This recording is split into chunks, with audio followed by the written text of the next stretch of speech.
একদিকে জলরোষ, অন্যদিকে তুষাররূপ প্রকৃতির দুই মেজাজে উত্তরবঙ্গ ও নাথুলা। একদিকে উত্তরবঙ্গের আকাশ যেন ঝরে পড়ছে অবিরাম প্রবল বৃষ্টিতে, বিপর্যস্ত গোটা অঞ্চল। অন্যদিকে নাথুলায় পর্যটকেরা আজ উপভোগ করলেন শীতের প্রথম তুষারপাত। একই দিনে প্রকৃতির দুই রূপ, বিপর্যয় আর সৌন্দর্য, দুদিকেই ছড়িয়ে পড়েছে এই পার্বত্য উপত্যকায়। উত্তরবঙ্গে গত কয়েকদিনের লাগাতার বর্ষণে নদীগুলির জলস্তর বিপজ্জনকভাবে বেড়ে উঠেছে। তিস্তা, রায়ডাক, তোর্ষা, জলঢাকা সব নদী এখন উজান ধরা প্রবাহে উত্তাল। একাধিক এলাকায় ঘরবাড়ি তলিয়ে গিয়েছে। বহু মানুষকে নিরাপদ স্থানে সরিয়ে নেওয়া হয়েছে। পাহাড়ের বিভিন্ন অংশে ধস নেমে রাস্তাঘাট ও রেল যোগাযোগ কার্যত বিপর্যস্ত। প্রশাসন ও বিপর্যয় মোকাবিলা দপ্তরের কর্মীরা টানা উদ্ধার কাজে ব্যস্ত।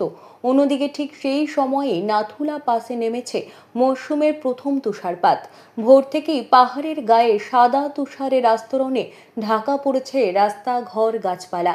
হঠাৎ করেই বদলে গেছে দৃশ্যপট। চারপাশ যেন বরফের রাজ্যে পরিণত হয়েছে। এই অপ্রত্যাশিত দৃশ্য উপভোগ করতে থাকা পর্যটকেরা বলছেন, একদিকে খবর শুনছি বন্যার, আর এখানে দাঁড়িয়ে দেখছি স্বপ্নের মতো তুষারপাত। প্রকৃতির খেয়াল সত্যি আশ্চর্য।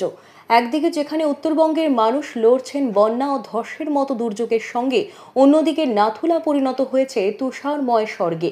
এই দুই বিপরীত চিত্র যেন এক ফ্রেমে প্রকৃতির নির্মমতা ও মাধুর্য দুটোকেই একসঙ্গে ফুটিয়ে তুলেছে।